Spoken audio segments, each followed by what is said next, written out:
আসসালামু আলাইকুম। আবারও একটু লাইভে আসলাম অল্প সময়ের জন্য। আপনাদেরকে বিরক্ত করতেছি, আমি একটা ভিডিও বারবার ছাড়তেছি বা একটা পোস্ট বারবার করতেছি। দেখেন, আমি যখন এই ছেলেটাকে ডিপোর্ট হয়েছে, এই ছেলেটার ভিডিও করছি, এখন সে পাগলা কুত্তার মতো আপনার বিভিন্ন গ্রুপে বিভিন্ন লোক দিয়া বিভিন্ন জায়গায় সে এই আমাকে নিয়ে বারবার একটা কথাই বলতেছে, তাকে নাকি সাপ্লাই কোম্পানিতে দেওয়া হয়েছে। আচ্ছা, আমার কথা হচ্ছে, আমি যেহেতু ভিডিওতে এটা উল্লেখ করে দিয়েছি যে তাকে সাপ্লাই কোম্পানিতে দেওয়া হয়নি, যখন নাকি তাকে ওইখানে পাঠানো হয়েছে, আমরা যখন নাকি দেখলাম যে তাকে যে কাজটা দেওয়া হয়েছে সেটা আমাদের ওয়ার্ক পারমিটের সাথে মিলে না, আমি কিন্তু ইনস্ট্যান্ট তাকে বলছি এই কাজটা তোমাকে দেওয়া হয়েছে কেন, আমি দেখতেছি বিষয়টা, আমি তোমাকে জীবনে ওই কাজ করতে দেবো না। আমি একটা ভয়েস দিছি, আপনারা ভয়েসটা হয়তো শুনছেন আমার 20 মিনিটের ওই ভিডিওটাতে। কিন্তু এই ছেলে বারবার একই কথা সবার কাছে বলতেছে এবং গ্রুপে লিখতেছে আমি দালাল, আমি মাফিয়া, আমি এটা, আমি সেটা। হ্যাঁ, তারপরে ধরেন বিভিন্ন লোক দিয়ে আমাকে, এই যে দেখেন একটা আইডি আমি আপনাদেরকে দেখাইতেছি, এমডি হামজা। এই ছেলেটা মাসখানে ধরেন আরো 4-5 মাস আগ থেকেই, মানে যখন নাকি এই যে ছেলেটা ডিপোর্ট হয়েছে তার সাথে আমার মাঝখানে ওয়ার্ক পারমিট আসা নিয়ে একটু মানে দেরি হয়েছে দেখে সে আমাকে বলতেছে ভাই আমার সাথের লোক ওয়ার্ক পারমিট আরো আগে চলে আসলো, আমারটা কেন আসে না, কাজ করতে পারলে করেন, না পারলে টাকা দিয়ে দেন। মানে এগুলো নিয়ে একটু ওর সাথে আমার সাথে একটু রাগারাগি হয়েছে। তো আমি ওরা বলছি যে টাকা তুমি এই জমা দিছো, এটা ও আবার আমাকে এটাও বলছে যে এটা ক্যান্সেল করে দেন, আমার টাকা ফেরত দেন। আমি বলছি এটা জমা দিয়ে দিছি, এটা ক্যান্সেল হবে না, ঠিক আছে। তো ওই সময় থেকে এই নতুন এই এমডি হামজা যে লেখাটা, নামটা, আইডিটা, এটা একটা ফেক আইডি। এটা থেকে আমাকে বিভিন্ন রকমের পোস্ট করতেছে, আমি দালাল, মানুষের টাকা খাই, এটা সেটা, অনেক ধরনের কথাবার্তা।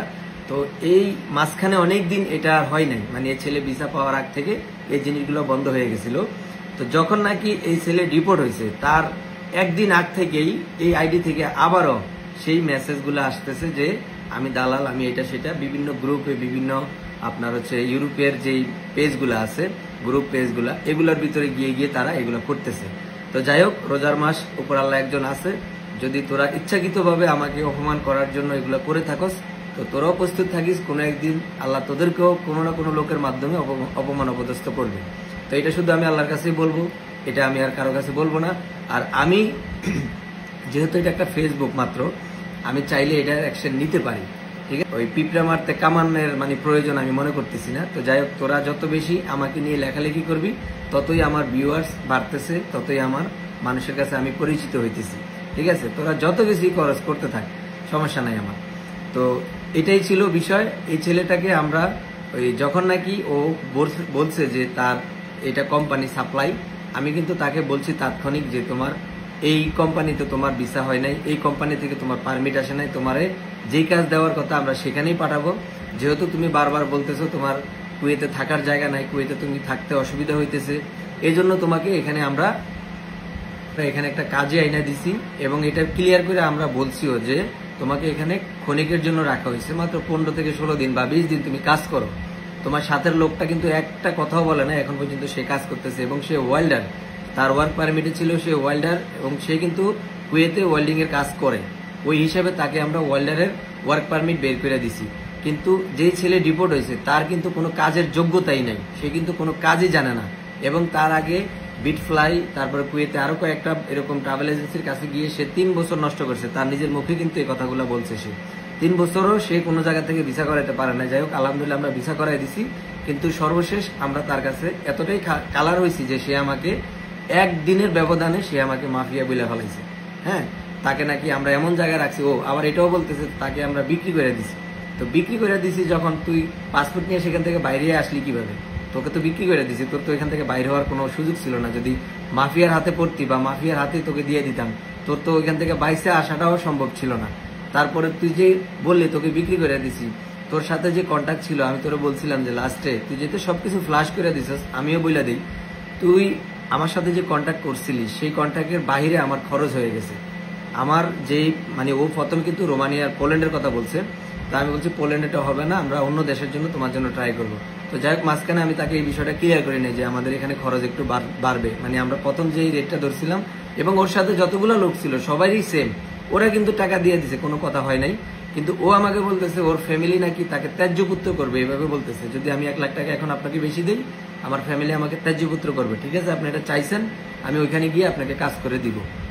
আমি কিন্তু তাকে হ্যাঁ বা না কিচ্ছু বলি নাই, বলছি ঠিক আছে। তো তুমি যাও সুন্দর মতো গিয়ে কাজ করে তোমার বাকি 1 লক্ষ টাকা তুমি আমাকে দিয়ে দিও। পরে বলছে ওকে ভাই। তো এই ছেলে ওইখানে যাওয়ার পরে এই কিচ্ছা কাহিনীগুলো করলো। তো যাই হোক, আল্লাহ আছে, সবকিছুই দেখে। আসলে আমরা কতটুকু মানুষের উপকার করতেছি মানুষই বলে। আমার পেজে আমি যে ভিডিওগুলো আপলোড করছি আপনারা দেখছেন, ভিডিওর কমেন্টের মধ্যে ভালো খারাপ কে কি বলতেছে না বলতেছে এখান থেকে আসলে বোঝা যায়। আর ও যে কত বড় পণ্ডিত আর ও যে কি করছে, কেন ও ফাইসা গেছে, এটা ও নিজেও মনে করেন যে বুঝতেছে, কিন্তু এটা মানুষের কাছে এখন একটু ভালো সাজার জন্য বা মানুষের কাছে একটু ইয়া করার জন্য মূলত আমাকে নিয়ে এখন লেখালেখি আর এই ভিডিও আপলোড করতেছে। তো যাই হোক, সবাই ভালো থাকবেন। আবারও সবার কাছে ক্ষমা চাইতেছি, বারবার এই ভিডিওটাই নিয়ে আসলাম, ওকে নিয়ে আবার ভিডিও বানাইলাম। তো একটু কমেন্ট বক্সে আপনারা আবারও একটু বলে যায়েন দয়া করে যে আসলে এখানে এখন আমার কোনো অপরাধ ছিল কিনা, বা ও যে বারবার একটা কথাই বলতেছে তাকে আমরা বিক্রি করে দিছি, তাকে সাপ্লাই কোম্পানি দিতেছি, তার কাজের সাথে কথার কোনো মিল নাই। আমরা তো মিল বা ওরে করার ওই সুযোগটাই সে আমাকে দেয় নাই বা আমাদেরকে দেয় নাই। সে যে ব্যবহারগুলো কোম্পানির লোকদের সাথে করছে তাকে কোম্পানির লোক বাধ্য হয়েছে এখানে গাড় ধাক্কা দেওয়ার। আর আরেকটা কথা আমি আপনাদেরকে বলে দিই, ও কিন্তু পোল্যান্ডে রোমানিয়া যাওয়ার পরে রোমানিয়াতে থাকা একটা দালালের সাথে সে কন্ট্যাক্ট করছিল। ওই দালালও ভিসার কাজ করে, আমি তার নাম মেনশন করতেছি না এখানে, আমি সব তথ্য নিছি। ওর সাথে যে লোক ছিল ওই লোকের কাছ থেকে সব তথ্য আমি নিছি, এবং ওর সাথের লোকেরা ওকে কি বলছে দেখেন, আপনি বয়সটা একটু শুনেন। ওর মাথায় একটু সমস্যা আছে, ওই একটু বেশি তাড়াহুড়া, সবকিছু মাথা গরম। আমি কি করবে? তখন থেকে ওরা আমি মেসেজ জমা দিছি, তখন থেকে ওরা আমি মেসেঞ্জারে একবার ব্লক মেরে দিছি। ও প্রথম থেকে এগুলা করছে, যখন নাকি ফাইল জমা দিছে তখন থেকে ওরা আমি মেসেঞ্জারে একবার ব্লক মেরে দিছিলাম। শুধু ফোন দিত, শুধু মেসেজ, ভাই আমার এটা কবে আইবো, ভাই ওয়ার্ক পারমিট কবে আইবো, ভাই আমার লগের ওয়ার্ক পারমিটের লোকে ভিসা হয়ে গেছে, আমার হইতেছে নাকি। মানে এমন অবস্থা করছে, কয়টা দিন পাগল বানাইছিল আমার যখন টাকা জমা দিছিল। ঠিক আছে, তখনই বুঝছি যে ওর মাথার সমস্যা আছে। আর আমি কথা কইলে আমার লগে খুব জারি দেয়, আমি এর লেগে ফোন দিই না। কালকে গেছে একবার ফোন দিছি, জারি মারে দেখে আমি কই থাক, দরকার নেওয়ার মতন নিয়ে যাক। ওই বলে আজকে ইটালির উদ্দেশ্যে যাইতেছিল, এই যে এয়ারপোর্টে এরপরে গেছে বলে ইমিগ্রেশনে দইরা আর বলে বাংলাদেশে পাঠাই দিতেছে, এই ভিসার বলে কোনো মেয়াদ দেখনো। ওর সাথের লোকেরাই বলতেছে ও হচ্ছে পাগল, এক একবার এক এক ধরনের কথাবার্তা বলে। তো এই সমস্ত লোক মনে করেন ওই যে দালালের খপ্পরে পড়ছিল, ওই দালালকে সে আমার রেফারেন্স দিয়ে ওই দালালকে আমার মনে করেন যে ওর যে ভিসা হয়েছে ও রেফারেন্স দিতেছে ওই দালালের, মানে ওর মাধ্যমে লোক যাওয়ার জন্য ওর সাথে ওর কন্ট্যাক্ট হয়ে গেছে, অথচ তার ভিসা কিন্তু আমি করাই দিছি। যাই হোক, আমি এগুলা নিয়ে ভাই আমার কোনো আফসোস নাই। আমার কাছে যারা আসে আমি আলহামদুলিল্লাহ এমনি অনেক ভালো আছি। আমি তেল মারি না মানুষকে, আমি বারবার বলিও না যে আমার কাছে আপনারা পাসপোর্ট দেন, এটা দেন, সেটা দেন। আমি এরকম কোনো ভিডিও কিন্তু আমি বানাই না। তারপরেও অসংখ্য লোক আমাকে চিনে জানে, নক করে, আমি তাদের কাজ করে দিতেছি যতটুকু আমার পক্ষে সম্ভব হয়। আমি সময় দিতেছি মানুষকে। অসংখ্য ফোন প্রতিনিয়ত 600-700 ফোন মোবাইলে ঢুকলে আমি দেখি মেসেজ হিসাবে বসে থাকি, এগুলা রিপ্লাই করতে পারি না। তো এই হচ্ছে আমার অবস্থা। যাই হোক, সবাই আমার জন্য দোয়া করবেন আর আপনারাও ভালো থাকবেন। আসসালামু আলাইকুম ওয়া রাহমাতুল্লাহ।